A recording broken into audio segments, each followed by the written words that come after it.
The difference between those who talk about lifestyle businesses and true entrepreneurs is that entrepreneurs have a passion to maximize their impact. They're not looking for a shortcut to say, I don't want to work at all. They're looking at ways to say, how do I maximize my impact? Are we trying to build something that maximizes the impact, or are we trying to build something that just makes life easy and we hope for the best? Nobody has the perfect ride, but let's continue to work smart, optimize our time, focus on key strategic initiatives so that we can move the needle to the next level.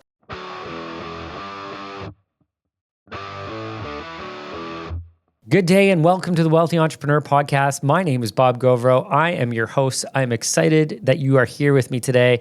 I'm going to get a little bit passionate today about entrepreneurs and I think some misguidance that is out there.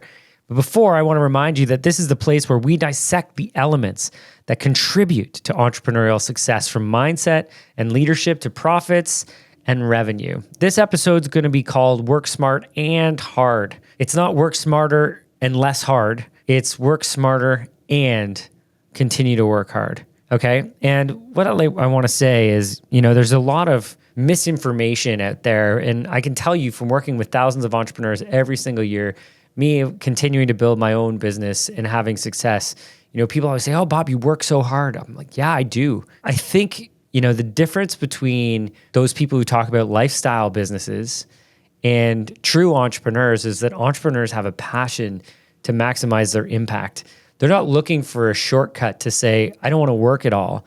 They're looking at ways to say, how do I maximize my impact? If it requires more work and more energy, they'll give it to it. Now, I'm not advocating for 100-hour weeks. I'm not advocating for 60-hour weeks.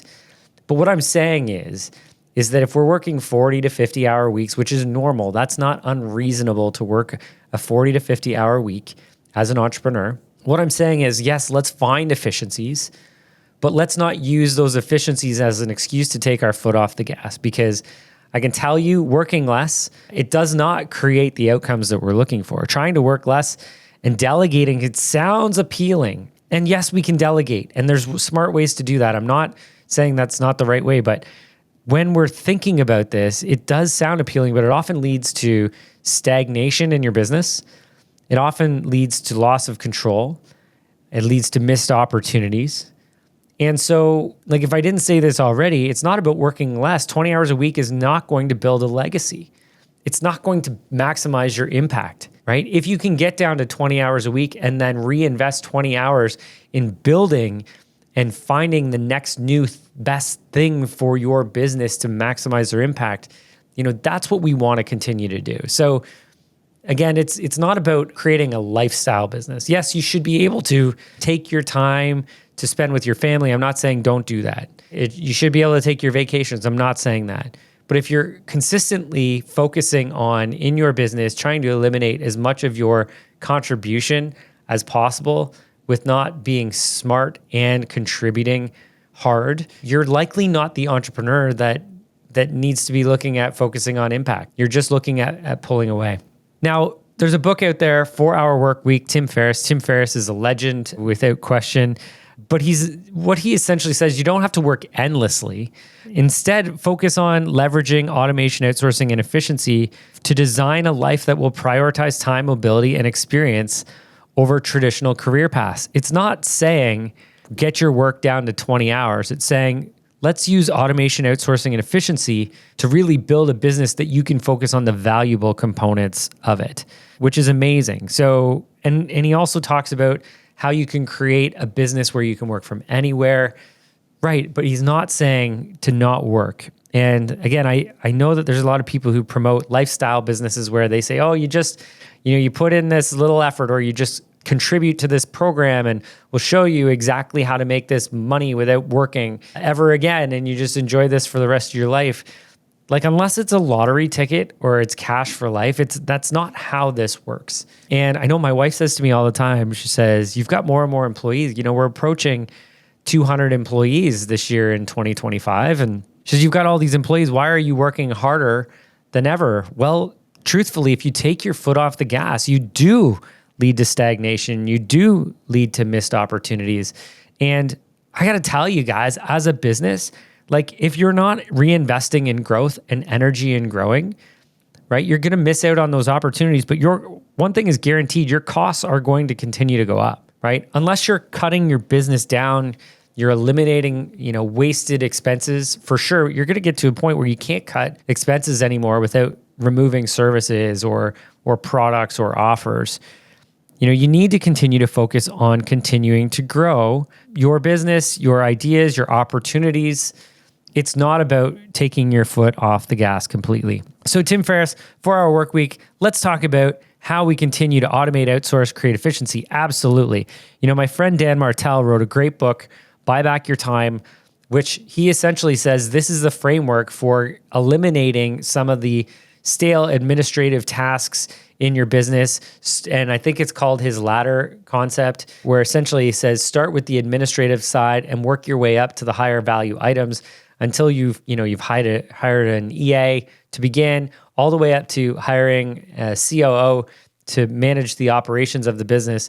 And yes, at that point, could you exit more? Absolutely. But do you not want to be side by side with the operations person and maximize the impact? Like, you can focus on strategy and new innovative concepts and ideas and really build something world-class. So Dan Martell, Buy Back Your Time, fantastic book, fantastic resource.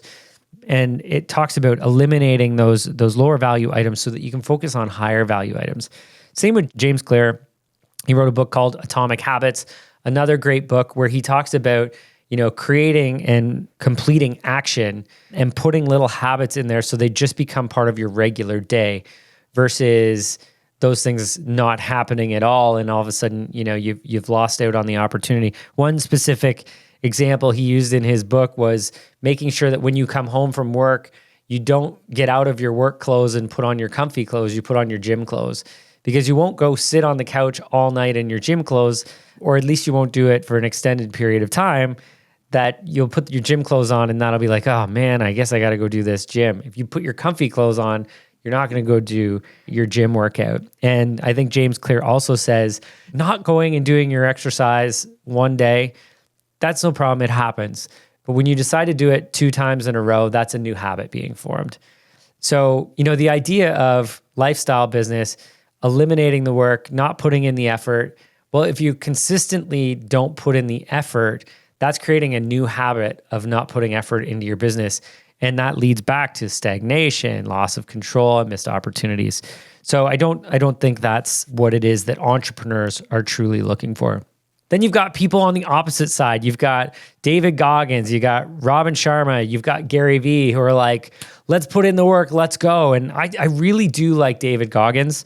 He's not for everybody, but the idea of working hard or outworking everybody, if you're able to outsmart everybody and add in that work ethic, nobody's going to be able to stop you, right? Are we trying to build something that maximizes the impact, or are we trying to build something that just makes life easy and we hope for the best? I think truthfully, entrepreneurs are looking to be working smart and hard. And building a team comes with costs, consistent increases in expenses. You've got to grow to sustain. My wife says this all the time. She's like, why do you continue to grow? Because if I don't grow, then I'm dying. Truthfully, if I'm not growing my revenue, my expenses are growing.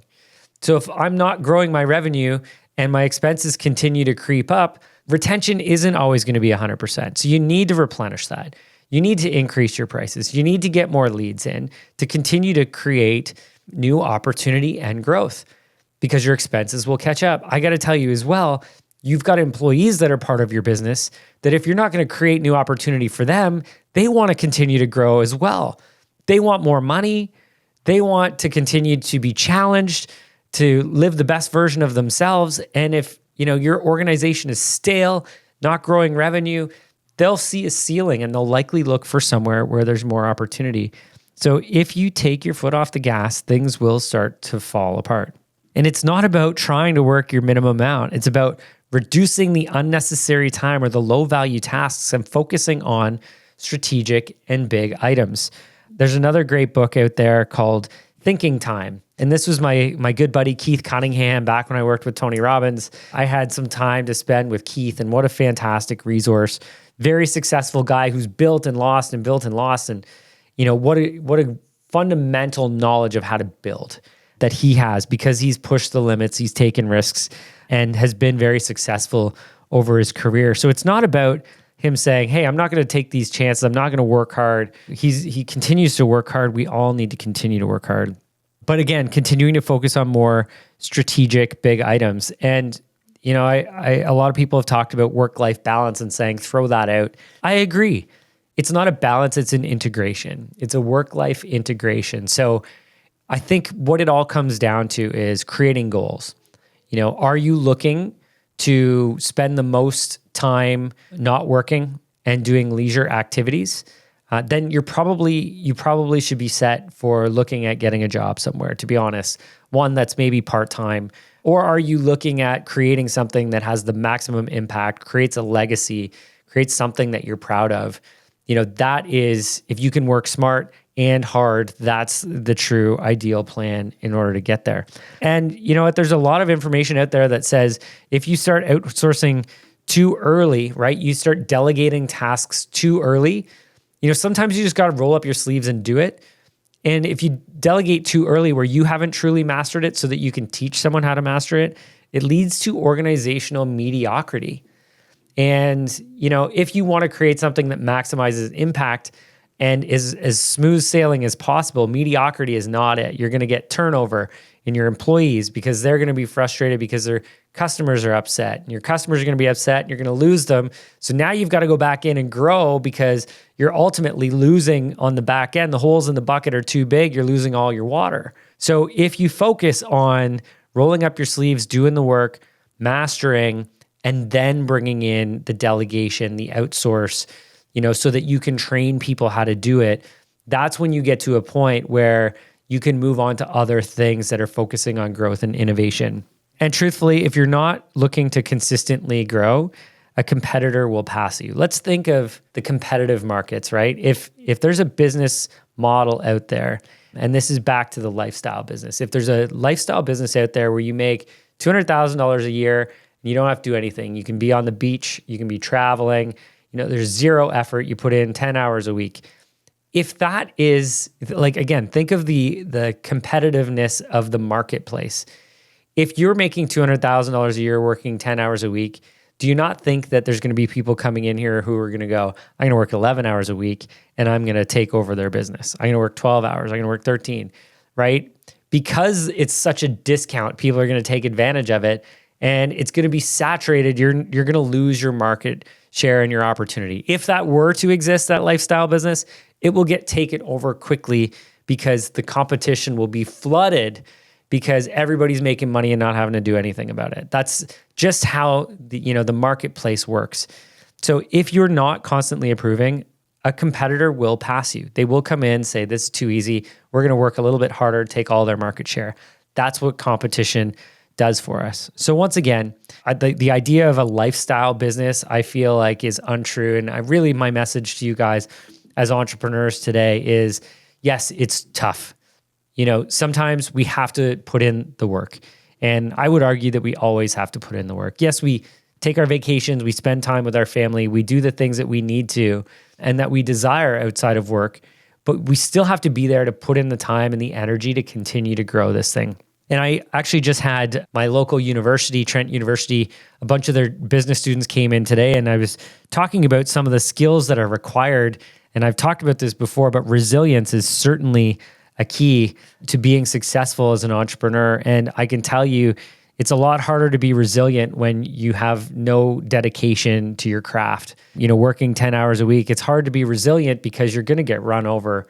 And people, again, the marketplace is going to be super competitive and someone's going to come in here and want it more. And that's where, the David Goggins of the world just says, no one is going to outwork me, right? You hear The Rock say, no one is going to outwork me, right? And, that the most successful people in the world are saying that they're so committed to their passion that they're willing to die getting there. And not that you have to take that literally, but the idea is that nobody's going to take this away because something is so important to you about maximizing this impact that regardless of anybody saying, oh, well, if you just do this and you would only have to work half the amount, You go, great, how do I learn from that so that the other half I can put in and take this thing to a whole nother level? So entrepreneurs who are feeling frustrated that there's successful people out there who don't put in the work, it's false. It doesn't exist. And if it does exist, it will exist for a short period because the marketplace and competition will eliminate that, because you can't just get everything and doing nothing. If you truly want to create something, it's going to require effort. So my message for you, work smart and hard, not just smart. Let's continue to focus on putting all of our energy into maximizing our impact, because as you'll remember, my passion is to ensure that entrepreneurs have the financial confidence to make informed decisions so that you guys can change the world, and we can do that together. And so if I give you all of the financial confidence to make informed decisions, you got to back that up with energy and hard work, right? Let's continue to make a positive change in the world together, and it's not going to be building a lifestyle business. So guys, hopefully, if there's been any part of you that's like, oh, how come it seems so easy for everybody else? It's not. It's not. Sometimes people make it look that way because they're only sharing, the positive parts. People don't tend to share, the negative parts of entrepreneurship, the parts that, are defeating, that are emotionally challenging. They focus on the positives, and people sometimes make it look easy. But I guarantee you, if they're maximizing their impact and you're seeing growth and progress, they're not working 20 hours a week. They're working a lot more than that because they believe in it and they're passionate about it. So yes, nobody has the perfect ride, but let's continue to work smart, optimize our time to focus on key strategic initiatives so that we can really move the needle to the next level. Listen, I believe in you. I believe in us as an entrepreneurial group that we can continue to change the world, but it's not going to be working 20 hours a week. It's not about working less. 20 hours a week will not build a legacy. Guys, my name is Bob Gauvreau. I hope you have enjoyed this Work Smart and Hard. Please leave a comment below. Make sure you hit follow. Would love to see you here next week. This was just something today that I wanted to chat about because I don't want people to feel defeated because other people seem to be doing it with very little effort. If they're building something that's, attracting you, or you're seeing the growth and the impact that someone else is having, they're also putting in the time or energy, or they have, and they're now just realizing the benefits of all of their hard work. If you feel like somebody needs to hear this, grab this link, share it with them. Again, we're on the mission to empower entrepreneurs with the information they need to make informed decisions and ultimately change the world. This has been the Wealthy Entrepreneur Podcast. I'm your host, Bob Gauvreau. Thanks for being here. Look forward to seeing you and hearing from you in the future. And we'll see you next week on the next episode launch.